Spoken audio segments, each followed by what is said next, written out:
তো ভাই আমার, আমি সূরাতুল ফাতিহার কিছু কথা আপনাদের সামনে রাখবো। সূরাতুল ফাতিহাকে দু ভাগে ভাগ করা হয়েছে। এক ভাগ আল্লাহর জন্য, এক ভাগ বান্দার জন্য। এক ভাগ মানুষের জন্য, এক ভাগ আল্লাহর জন্য। কত থেকে কতটুক মানুষের জন্য আর কত থেকে কতটুক আল্লাহর জন্য। আলহামদুলিল্লাহি রাব্বিল আলামিন আর রহমানির রহিম মালিকি ইয়াউমিদ্দিন, এখানটা হলো আল্লাহর জন্য। তারপরে যাচ্ছে ইয়াকা না'বুদু ওয়া ইয়াকা নাস্তাঈন ইহদিনাস সিরাতাল মুস্তাকিম সিরাতাল লাযীনা আন'আমতা আলাইহিম গায়রিল মাগযুবি আলাইহিম ওয়ালাদ-দাল্লিন, এটা হলো বান্দার জন্য। আল্লাহ তাবারাক ওয়া তাআলা এই সূরাটার কত ফজিলত দিয়েছেন, কত মান সম্মানকে বাড়িয়ে দিয়েছেন, আল্লাহ এই সূরাটার মার্তবা কত দিয়েছেন।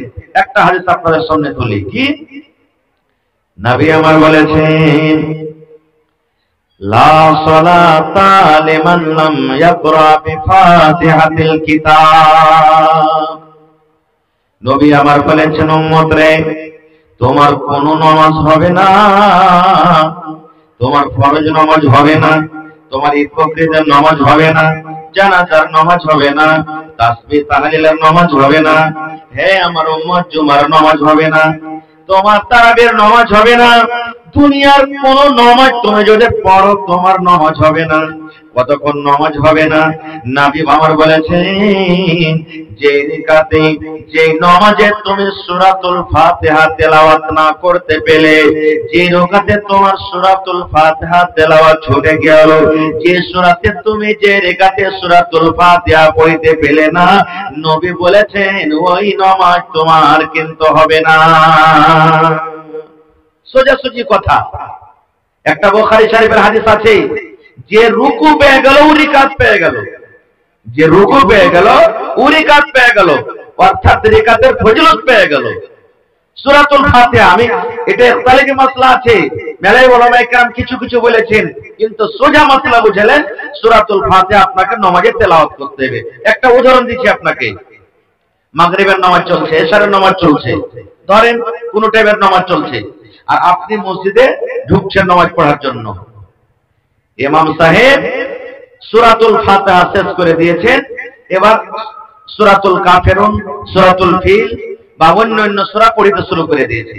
এবার আপনি মসজিদে ঢুকছেন, আল্লাহু আকবার বলে বুকে হাত বাঁধলেন। বুকে হাত বাঁধার পর একটা বায়াত বাণী পড়তে হবে, হবে না? হবে না? বলেন। বায়াত বাণী পড়তে হবে। এইবারে যদি আপনি বায়াত বাণী পড়তে যাচ্ছেন, ইমাম সাহেবের মতো সূরাতুল ফাতিহা শেষ হয়ে গেছে, ইমাম সাহেব দোসরা সূরা তেলাওয়াত করতে শুরু করে দিয়েছেন, আপনার বায়াত বাণী শেষ হইতে না হইতে এই রুকুতে চলে যাবে ওইটা পড়ে। তবে আপনি কি করবেন এই সময়তে?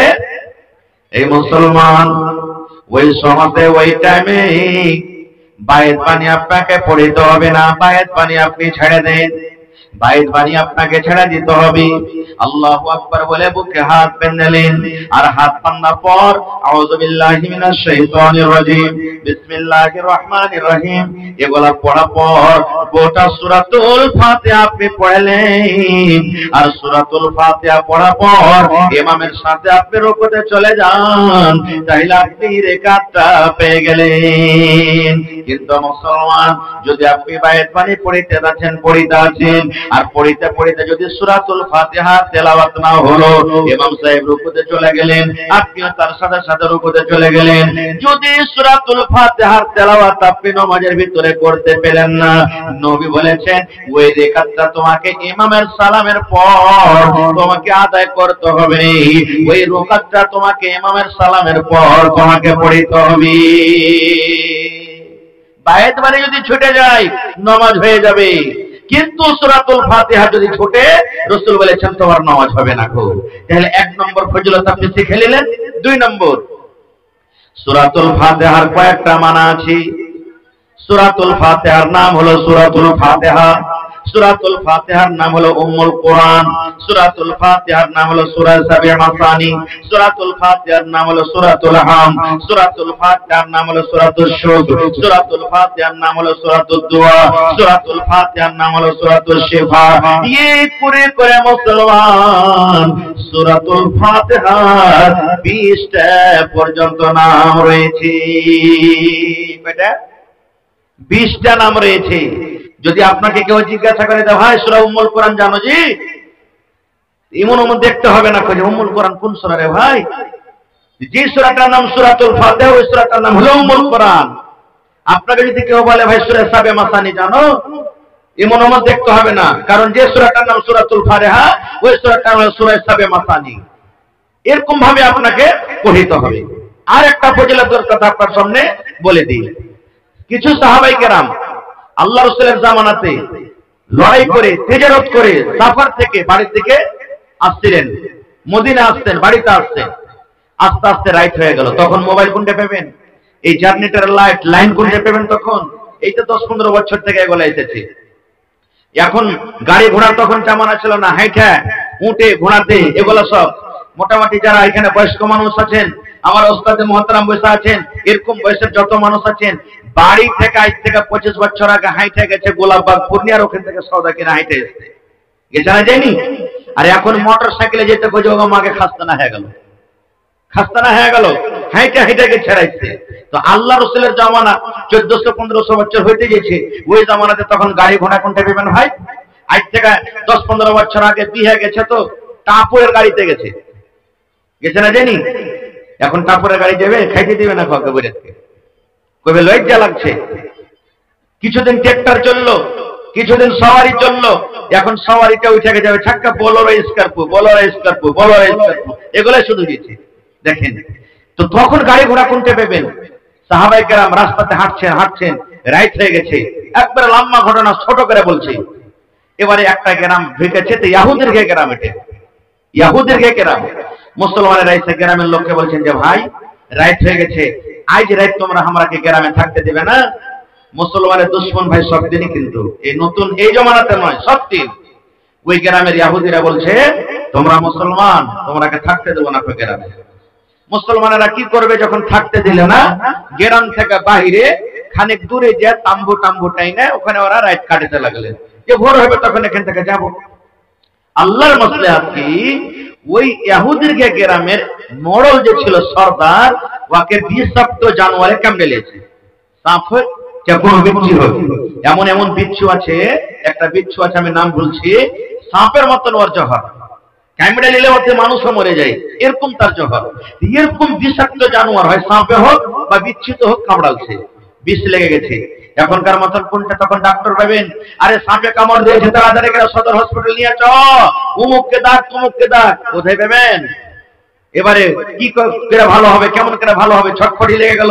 ওই গ্রামের মোড়ল সরদার, তখন একটা লোক বলছে যারে মুসলমানের একটা জামাত কিছুক্ষণ আগে যারা গ্রামে থাকতে চেয়েছিল, থাকতে দেওয়া হয়নি, দেখো তো বেশি দূর ওরা যায়নি, ওরা হয়তো কিছু ওঝাগুনি জানে, এলাচ পানি করতে জানে, যদি পারো তো ওরাকে ডেকে আনো। দুটা লোক যেতে যেতে যেতে দেখছে তো গ্রামের বাইরে ওরা তাম্বু টাম্বু টেঙ্গে আছে। তখন বলছে এ ভাই মুসলমান, তোমাকে তো গ্রামে থাকতে দিইনি, তোমার মন টন খারাপ হয়ে আছে, ভাইরে মাপ চাচ্ছি, ক্ষমা চাচ্ছি, আমাদের গ্রামের যে মোড়ল আছে সর্দার আছে, ওকে সাপে কামড়ে নিয়েছে, বিষাক্ত জানোয়ারে, ভাই একটু তার তোমরা যে এবার এলাচ পানিটা করে দাও। এবার তখন মুসলমানরা কি বলছেন জানে, রে আল্লাহর বান্দা, আল্লাহ রাব্বুল আলামিন যদি চাহে তোমাদের মোড়ল ভালো হয়ে যাবে রে, কিন্তু ফিরেতে এলাচ করব না, টাকা লাগবে রে বাবা, টাকা লাগবে, মজুরি লাগবে, বিনা মজুরিতে আমরা এলাচ করতে পারবো না, বিনা মজুরিতে এলাচ করা হবে না। বলছে মজুরি নেবে না তো, হ্যাঁ, বলছে কত মজুরি নেবে। এই করতে করতে কথাবার্তা হচ্ছে, শেষ কথা 30টা ছাগলে কথা হলো। আবু দাউদের হাদিস এসেছে, কয়টা ছাগল, 30টা ছাগল যদি ভালো করতে পারি তো 30টা ছাগল তোমাকে লাগবে। তখন বলছে ঠিক আছে 30টা লাগবে তো লাগবে, কিন্তু চলো আমাদের রাজাকে বাঁচিয়ে এলাম, মোড়লকে বাঁচিয়ে এলাম। যেমন আমরাই যখন কোনো মুসিবতে কেউ পড়ে যায়, ডাক্তার বলে দেখো ভাই এই কাজটা করতে গেলে তোমাকে 10,000-15,000 টাকা লেগে যাবে, আমরা মুসিবত থেকে কি বলছি, টাকা দেখিও না ডাক্তার বাবু, যা লাগবে দিব, কিন্তু ছেলেকে ভালো করো, বলে কি বলি না।